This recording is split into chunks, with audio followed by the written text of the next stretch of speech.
Salut à tous, j'espère que vous allez bien. Aujourd'hui j'ai filmé deux vidéos, donc vous allez en voir deux qui vont se ressembler. Dans un premier temps, là aujourd'hui je vais vous parler de ce qui s'est passé pour la visite du 9e mois. Donc tout d'abord il y a eu un petit contretemps, c'est-à-dire que j'ai dû aller, je vous montrerai un morceau de vidéo après, mais j'ai dû aller aux urgences maternité puisque j'avais encore la tension haute. Comme le mois dernier, vous vous rappelez peut-être, je vous en ai parlé en vlog. C'est que j'ai la tension qui est montée un petit peu et elle voulait pas redescendre. Donc voilà, elle était à 14,8 chez la gynéco et à 14,9 en bas. Donc voilà. Donc là pour la dernière visite, donc elle m'a fait le toucher, etc. Elle m'a pris le poids. Donc je suis à peu près 7-8 kg de prise depuis le début de la grossesse, donc voilà, vraiment très bon poids, il n'y a pas eu de soucis et tout. Parce que je vous rappelle qu'en général c'est 1 kg par mois en moyenne. Donc en général les femmes en moyenne prennent entre 9 et 12 kg pendant une grossesse. Après ça dépend de pas mal de facteurs, ça dépend aussi de votre morphologie. Quand on est déjà ronde, en fait normalement on est censé moins prendre puisque le bébé va piocher dans vos réserves. C'est pour ça que j'ai pas énormément pris et qu'une femme lambda va prendre peut-être 20 kilos quoi, donc voilà. Ensuite il s'avère, comme je vous l'ai déjà dit, que alors je vous avais déjà fait un morceau de vlog comme ça, mais le morceau de vlog je vais pas le mettre du coup puisque je vais vous raconter là dans la même chose et un peu plus en détail pour que je vous explique un petit peu ce qui s'est passé ces derniers temps. Du fait que j'ai un diabète gestationnel, j'ai dû faire une écho rapide de croissance pour voir où en était le poids de bébé, puisque je rappelle que le diabète gestationnel peut provoquer chez certains bébés une grosse prise de poids et donc avoir de très gros bébés. Mais je rappelle encore une fois, puisque il y en a qui suivent pas toutes les vidéos du coup, ils sont pas au courant de mon diabète à moi. Mon diabète à moi, je rappelle que j'étais diabétique avant de me faire opérer de la sleeve. J'ai toujours eu un diabète à peu près stable. Je prenais uniquement de la metformine, donc juste pour stabiliser mon diabète. Et en fait c'est la nuit déjà de base que il se régulait. Enfin si vous voulez, mon pancréas et mon foie fonctionnaient un peu plus lentement la nuit. Donc le matin j'avais toujours un peu plus de diabète. Et puis la journée c'était pas énorme non plus, mais voilà. Donc ça c'était avant la sleeve. Et après la sleeve en fait, mon diabète c'est un peu... En fait si vous voulez, j'ai plus du tout de traitement contre le diabète en temps normal sans être enceinte. Puisque mon diabète en fait il est ce qu'on appelle fusionnel. Donc si je mange un peu de sucre, ça va vite monter, vite redescendre. En fait ça va faire des yo-yo, ça va faire des grosses hippos aussi. Donc je peux tomber vite dans les pommes parce que du coup j'ai pas mangé de sucre ou j'en ai trop mangé d'un coup puis du coup c'est redescendu rapidement. Donc c'est assez compliqué à gérer au quotidien. Donc le diabète gestationnel que j'ai là à l'heure actuelle, c'est tout simplement un petit peu le même style que j'avais avant la sleeve, c'est à dire que la nuit il fonctionne un peu au ralenti, mais depuis on va dire une dizaine de jours il est redevenu un peu plus stable je trouve, puisqu'en fait on est allé en crescendo avec l'insuline, puisque je vous rappelle j'avais très peur de l'insuline. L'insuline à l'heure actuelle je suis à 18 depuis déjà plusieurs semaines voire plusieurs mois et ça n'a pas bougé. Et en fait j'étais à 93, 94 pendant un moment et là ça fait une dizaine de jours que je suis plus aux alentours de 70, 80 le matin au petit déjeuner. Donc là ça a vraiment baissé hein, ça. Alors je comprends pas trop parce que du fait que normalement en fin de grossesse c'est censé être remonté. Enfin monter là ça redescend, donc je sais pas trop comment ça fonctionne, c'est un petit peu le bazar. En tous les cas c'est vrai que mon diabète est plutôt bas. Donc on m'a posé la question par rapport, l'autre fois j'ai posté une photo de la galette des rois parce que j'en ai mangé et on m'a posé la question, ah mais avec ton diabète comment ça se passe, etc. Mais mon diabète il est bas, donc du coup je peux manger sucré, je peux me le permettre quoi, puisque justement il faut que je me sucre régulièrement. Alors comme je disais aussi très souvent, c'est que je suis obligée moi, après chaque femme n'est pas obligée de le faire, mais je sais que ça aide on conseille pas mal les femmes enceintes sur le sujet, c'est de manger des collations, de faire des repas coupés. Donc même si vous n'êtes pas slivé, puisque ça aide vraiment à réguler tout ça, ça aide aussi celles qui ont des nausées et qui vomissent, etc. Enfin, il y a beaucoup de facteurs positifs sur le fait de manger des collations, de manger en coupé, en fractionné. Donc qu'est-ce que j'appelle un fractionné? C'est par exemple, à midi je vais manger mon plat, et puis 2 heures après je vais manger mon dessert. Voilà, c'est tout simplement ça. Donc pour le coup, moi je suis obligée de manger quand même pas mal, enfin de me faire beaucoup de collations pour pas faire d'hypoglycémie, puisque j'ai vraiment tendance à en faire. Par exemple, on va prendre un matin basique, là je vais, c'est vrai vous savez, c'est que je déjeune très tôt parce que je suis levée aux alentours de 5 heures. Donc à 5 heures, je vais déjeuner puisque j'ai faim, puisque je me couche également très tôt, puisque je me lève très tôt, forcément c'est un cercle vicieux. Donc à 5 heures du matin je vais déjeuner, et puis aux alentours de 8-9 heures je vais commencer à avoir faim. Et malheureusement si je mange pas, vers 10 heures je vais faire une hypo quoi. Donc il faut que je me sucre rapidement parce que je peux descendre très bas et me retrouver par terre à plus pouvoir bouger. Donc c'est un petit peu compliqué. Mais j'ai pas eu ça de toute la grossesse, j'ai déjà eu ça mais pas dans la grossesse, parce que justement j'essaie vraiment de faire attention. J'ai toujours quelque chose de sucré dans mon sac à main, que ce soit un jus de fruits, que ce soit une barre de céréales, des bonbons, des choses comme ça. C'est des choses que je suis obligée de prendre régulièrement sur moi. Donc j'essaie, enfin les bonbons j'en ai si vous voulez, mais c'est si par exemple je suis quelque part et puis que je peux pas me permettre de manger, enfin je me sens mal à l'aise de manger une barre de céréales, je vais prendre un bonbon comme ça, voilà. Mais en général je prends une barre de céréales, voilà par exemple.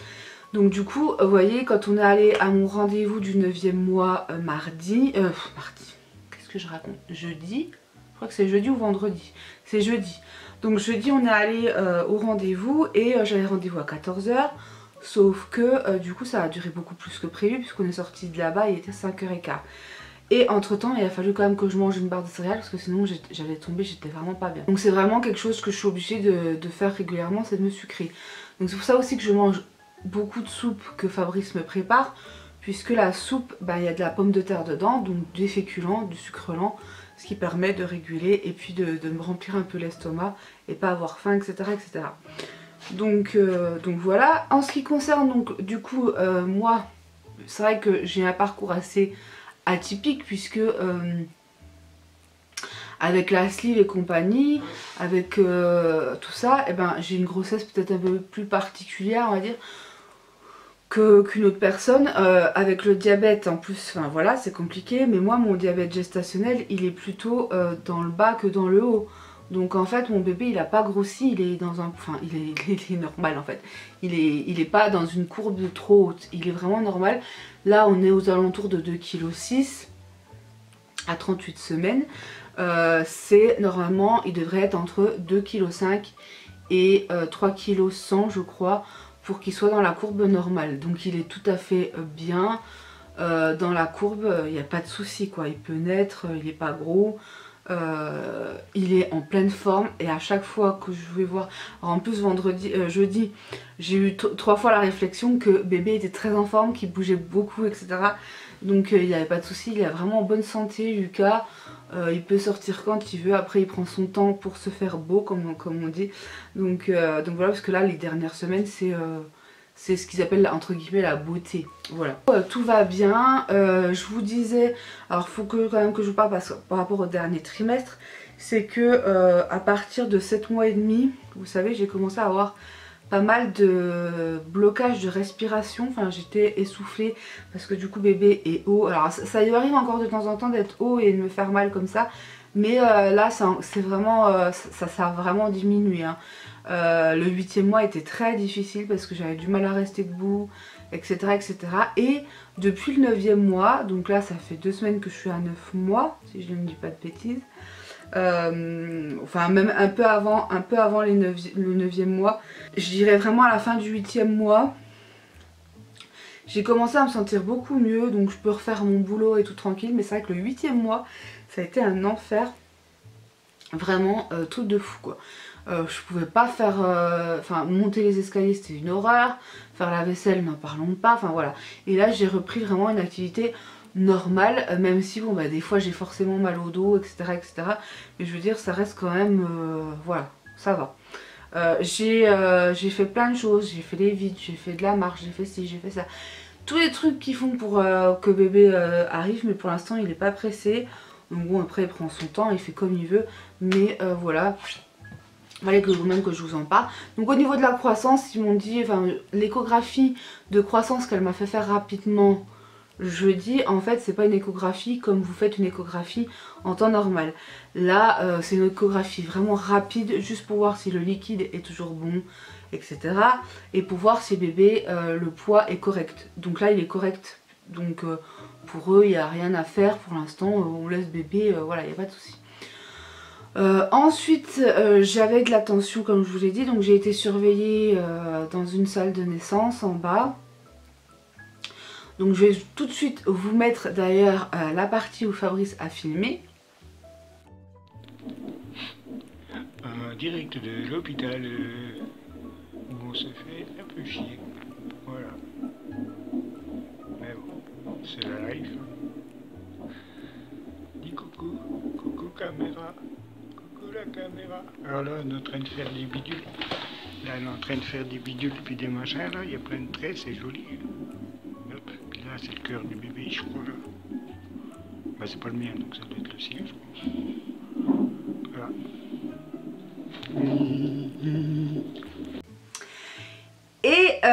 Et donc...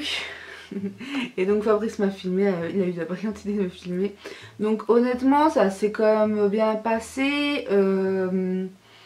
Ça a été juste un petit peu long en fait. Enfin la sage-femme était super sympa qu'on a eu.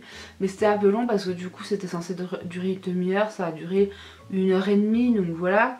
Parce qu'en fait bah, vu que c'est la pleine lune, enfin cette semaine ça a été la pleine lune, bah, il y a eu énormément de naissances. Donc elles ont dû courir partout et du coup bah... Voilà, donc nous on a un peu subi les conséquences de ça. Ça marche pas à tous les coups la pleine lune puisque moi il est toujours là. Donc même si il pourrait arriver sans problème, il est en forme. Et ben Lucas est toujours là. Donc je ne sais pas s'il arrivera le 27, mais en tout cas le 24 je dois appeler. Normalement j'aurais dû appeler juste, enfin aller directement le 27 à 8 h. Mais là elle m'a dit que le 24 si bébé était toujours pas né il fallait que j'appelle. Autrement, au niveau sage-femme, j'ai dû prendre rendez-vous en urgence. Enfin, si vous voulez, je dois voir, tant que j'ai pas accouché pendant une fois par semaine, il faut que je voie une sage-femme qui vienne à la maison pour voir ma tension et voir le bébé, etc. Enfin, pas voir le bébé, mais voilà. Je vais quand même demander, parce que je sais que Lauriane, si tu passes par là, elle m'en a parlé, c'est demander de bouger la membrane, enfin je sais plus comment on dit, mais de décoller les membranes pour que le travail arrive plus vite, et je vais en parler à la sage-femme. Donc là elle doit me rappeler mardi pour prendre rendez-vous pour la semaine prochaine si bébé n'est toujours pas là évidemment. Donc on verra, donc je vais en parler en même temps. Que je la verrai. Et puis autrement bah, le rendez-vous du 9 du coup je peux pas parce que bah, vous savez j'avais un cours le 9 mais c'était le même cours qu'on a déjà fait la dernière fois, donc bon c'est pas très grave si celui-là je l'ai pas, on va dire, mais parce que je veux pas faire un cours en double, ça sert un peu à rien quoi, et vu que je suis en plus à la fin je commence à fatiguer, j'ai pas forcément envie de faire de la voiture, etc., etc. Et Fabrice en fait le mardi il a ses comment ça s'appelle, c'est séance de kiné à la même heure en fait que moi j'ai les cours d'accouchement, donc ça reste compliqué, mais bon on verra. Pour l'instant j'ai annulé déjà le premier, enfin celui qui est le 9. Après les autres peut-être que je ne serai plus là, je serai peut-être à l'hôpital, en tout cas j'espère, parce que je voudrais bien que là ça arrive vite puisqu'on est quand même vraiment à la fin et je commence à souffrir beaucoup, notamment des dents. Donc vous savez peut-être, j'espère que vous le savez, c'est que normalement pendant la grossesse vous avez droit à un cours, vous avez droit à aller au dentiste une fois gratuitement. Donc moi j'ai sorti le truc, j'ai appelé, normalement elle devait me rappeler hier dans la journée s'il y avait un désistement, mais il n'y a pas. Comme vous le savez, enfin si vous me suivez sur les réseaux, c'est que j'ai mal aux dents, enfin en tout cas j'ai mal là. J'ai été malade avant-hier soir. J'ai bu de l'eau, enfin j'ai vomi j'ai bu de l'eau pour pour enlever le goût du vomi, etc. Et en fait quand j'ai mis l'eau dans la bouche, j'ai douillé comme pas possible. Enfin là je douille vraiment des dents, donc j'essaie de faire un maximum, enfin de prendre des Doliprane, bien me laver les dents, etc., etc. Mais bon, ça me fait rien. Donc là évidemment on tombe le week-end, donc on va dire je l'ai dans l'os. Donc je vais rappeler lundi parce que j'aimerais bien quand même y aller à cette fameuse visite gratuite avant d'accoucher. Ce serait bien puisque après ça servira plus à rien, enfin ça sera plus gratuit quoi. Donc j'aimerais bien pouvoir faire ça rapidement. Donc parce que j'ai mon papier et tout, donc il reste plus qu'à, j'ai envie de dire. Donc lundi matin il faut que je rappelle. Et là je vais tout le week-end souffrir de mes dents. C'est génial. Alors j'ai quasiment pas été malade de la grossesse. J'ai eu quelques vomissements comme j'en ai eu un avant-hier. Mais autrement c'est vrai que j'ai pas... Enfin c'est même pas du vomi. C'est de l'eau que je... Enfin c'est de la bave que je crache. Je sais pas trop comment expliquer ça mais voilà. Et ça remonte, enfin voilà c'était terrible. Et autrement j'ai encore dû faire le fameux test pipi ce matin. Plus la toxo. Ma diabéto va m'envoyer une ordonnance pour que je fasse une prise de sang obligatoirement à l'hôpital. Donc je ne sais pas quand c'est que je vais pouvoir la faire. Elle me dit même si c'est à la fin du mois c'est pas grave. Ok bon. Donc même si j'ai accouché je crois qu'il faut quand même que je la fasse. Bref. Donc du coup il faut que je fasse ça. Et puis donc quand je l'aurai reçu évidemment hein, parce que donc je l'ai pas voilà. Et puis donc j'ai fait la toxoplasmose. Et j'ai dû pendant 24 heures faire un test pipi. Enfin faire... pipi dans le bocal, j'ai extrêmement du mal à le faire. Il y a la moitié qui tombe à côté, enfin c'est un enfer. Et ce matin j'ai dû refaire un test pipi, mais vu que j'avais déjà fait pipi, j'avais pas forcément envie. Donc voilà, bref, voilà. En tout cas, à l'heure actuelle, comment je me sens? Je me sens mal aux dents. Là, le mal de dents est vraiment important. J'ai souvent le cœur qui s'emballe parce que bah... Même si il a descendu, il est grand, donc du coup ben, il tape, je pense, dans des organes qui font que j'ai le cœur qui s'emballe. Et il est toujours aussi actif. Alors il y en a qui disaient oui mais à la fin de la grossesse les bébés bougent moins parce qu'ils ont moins de place. Et ben figurez-vous que en tout cas pour moi c'est pas du tout le cas hein. Il continue à bouger vraiment beaucoup, donc voilà. Je sens de temps en temps qu'il tape dans le col. Ça résonne, enfin ça résonne entre guillemets dans mon dos aussi. Il y a des fois j'ai des pics etc. Mais pour l'instant il n'est toujours pas là, le col est toujours fermé. Donc on verra bien, mais pour l'instant ben, c'est toujours comme ça. Voilà, je pense que j'ai fait à peu près le tour de ce que je voulais vous dire par rapport à ça. Donc on arrive vraiment à la fin hein, puisque je suis à 38 semaines. Donc il reste maximum, grand maximum 3 semaines. Puisque normalement ils estiment que en France, à la fin de la grossesse c'est à 41 semaines. Sauf qu'en général, enfin dans les autres pays c'est 40 semaines. Donc voilà. Donc là je suis à 38 semaines, donc il reste environ 2 semaines. Maximum. Voilà, donc on verra bien. En tout cas, là je commence vraiment à être pressée. Je veux vraiment que bébé il arrive vite. Mais bon, je pense que c'est vraiment histoire de quelques jours. Dans ma tête, comment ça se passe, là je suis pressée, en même temps je suis anxieuse. Et j'ai pas envie que ce soit... Enfin, j'ai pas envie d'attendre des jours et des jours comme certaines, comme je vous disais dans le dernier vlog. C'est que ben, Coralie que je vous disais, que j'ai cité, elle a quand même attendu 3 jours après la perte des os. Pour accoucher c'est quand même vachement long. Et ça c'est un truc qui m'angoisse un petit peu. J'ai pas envie que ce soit long comme ça quoi. 3 jours à galérer. Enfin je trouve ça abusé quoi. Donc du coup ce que j'aimerais... Enfin moi je pense que je vais faire comme certaines font. C'est prendre vraiment le temps de prendre une douche, de prendre du space-fond, du machin, des trucs. Attendre que les contractions soient vraiment régulières etc. Pour partir à la maternité. De toute façon je peux pas deviner à combien est mon col machin, je le verrai sur place quoi. Donc voilà, bref, j'espère que cette vidéo en tout cas vous aura plu. Pour l'instant, bah, je vous ferai évidemment une vidéo quand j'aurai accouché. Mais pour l'instant, voilà. N'hésitez pas à me donner vos conseils aussi pour celles qui ont déjà accouché, comment ça s'est passé, etc. Ou d'en parler avec moi si vous avez des questions aussi, si vous êtes dans votre première grossesse ou si vous comptez avoir un bébé rapidement, etc. Enfin voilà, vous pouvez poser vos questions, il n'y a pas de souci. Sur ce, j'espère que cette vidéo vous aura plu. Je vous fais de gros bisous et je vous dis à bientôt pour une prochaine vidéo. Bye bye.